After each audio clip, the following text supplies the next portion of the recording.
Alright, so I thought it'd be easier to make a video here.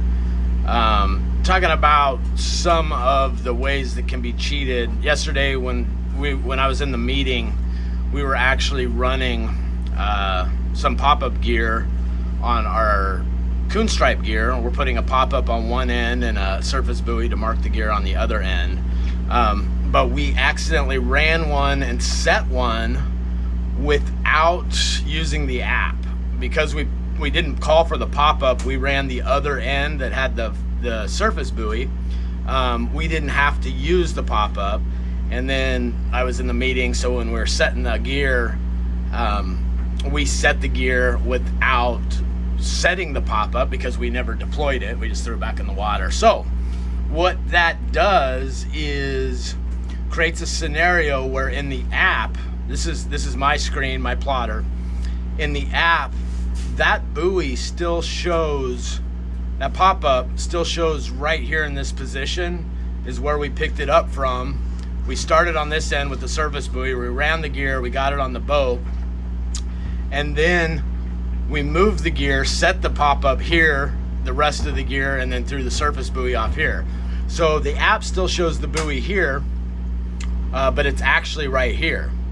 So when I go out to run this gear, what I'm gonna have to do is I'm gonna have to manipulate the system and call for the buoy because it's already showed deployed here. So I'm kind of gonna do a fictitious call for the buoy, which will pop it up and make it available to be set. And then I'm gonna go over here and I'm gonna set it in the app and then immediately call for it again so that that signal will go down to this buoy so that it'll pop up. That is how the system can be manipulated right now. Not a huge deal here, but if you can imagine up in an MPA like Eric was talking about, I could set a string right there to right there and not arm the buoy, travel out here, and then fictitiously set it here and here. Then when I wanted to call for it, instead of going over here where I show it is, I can go in here, hover over the buoy, call for it, pop it up. But what that's going to do is, again, we talked about a discrepancy report. If the boat is actually in this area when it calls for the buoy, that should set off an alarm to say, hey, something funny's going on. Obviously, you guys won't know there's gear there.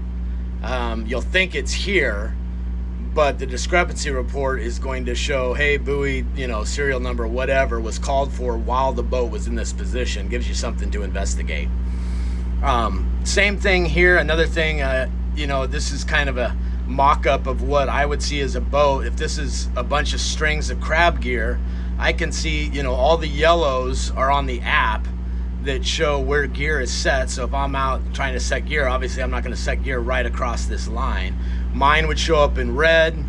Everything else around me is in yellow. It'll let me know, where's a safe set to avoid gear conflict. So these are kind of some of the things that, we need to address. Also, we talked about transiting an MPA. If a boat was fishing out here and had gear in here, this would suck to go around all this. Obviously, guys that are fishing in this area will anchor up in here at night. That's going to be an issue, not to be able to transit it. But the other thing I wanted to show on the system, this is what it looks like when a boat runs gear on the solar loggers. You can see this track line. This is us drifting around as we're running this string. This is obvious a boat running string right here when you see this. This is about an hour worth of 1 minute pings from here to this position. That's when we get done. You see the boat is engaged in its track line as it's cruising. That same, from here all the way down to the next string, that's about 5 minutes. So it's very easy to see a boat that's fishing versus a boat that's running. If enforcement sees, boats have string that say they're deployed here and they got this kind of a track line pinging out in this area, that is obviously a point for investigation. It's like, why do you have what appears to be a fishing track line when you're someplace you don't have gear deployed? Now, that being said, they could have made an accident like I did. Maybe they set a string, they messed up, they forgot to do it. Obviously, we don't want to just start issuing fines for that, but certainly a call to say, hey, what was going on here? And a repeat offender that's doing it all the time probably should be investigated closer. But it just felt easier to go over that in video rather than kind of texting it up, so you can kind of see how we can enforce this. So let me know if you have any questions.